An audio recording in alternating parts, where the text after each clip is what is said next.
Hi, it's me again with Corel Draw Tips and Tricks, and this video is mainly for a plasma cutter.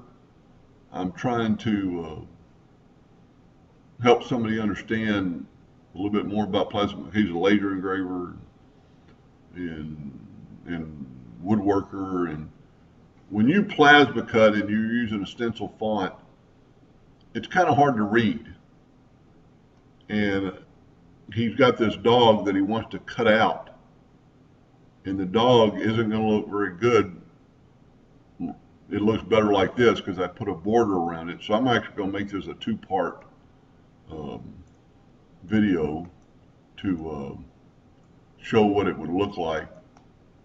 And I'm going to put that to the front of the page. Well, it's the same color. You can't see it.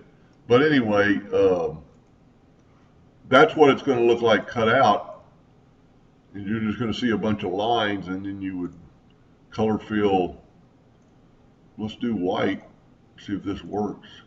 This is what you're going to see through the fine. It's going to be hard to imagine a dog there. Whoop, I got outside the line.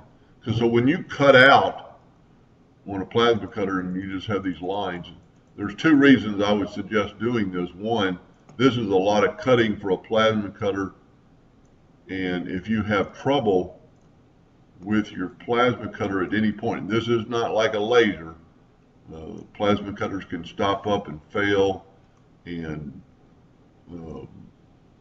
this way if you cut this out of, like, so let's say this is a 4x6 or 4x2 sheet, and you just cut this out, the chances it's going to work, but it's still going to be hard to read to me. And then you could cut this out of a second piece of steel and offset it like a 1/4 of an inch or 1/2 an inch very easily with bolts and nuts, and most people that have plasma cutters, I think, would have a welder too. And you just weld on bolts and place it on there, and then drill holes through the first sheet and put it in there. And here are some examples. This one is on wood, but this is the standoff on wood. Those are actually, they're not glued to the wood. They're raised off the wood a 1/2 an inch. Here's probably one of the best examples where this is both steel, and one of them has been rusted and the other one has been polished. And here's just another example of that same one. You get a different rusting technique. But because I also know this man has a laser, this would help him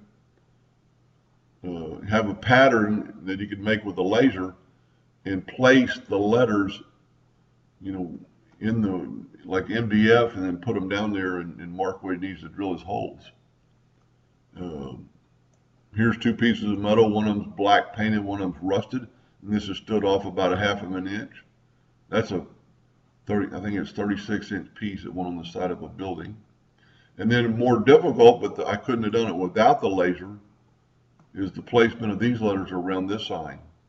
I cut this out in 2 sections. This is like a 36-inch circle, but I cut it out in 2 sections and cut out the letters and taped them in there when I placed them on there. I might even have to make a video. And here's a good example how that makes that stand out instead of being a stencil. So I'm going to make a second video because this puppy dog is a little bit difficult to make a border around it, but it can be done. Anyway, I hope that helped a little bit. Thank you for watching.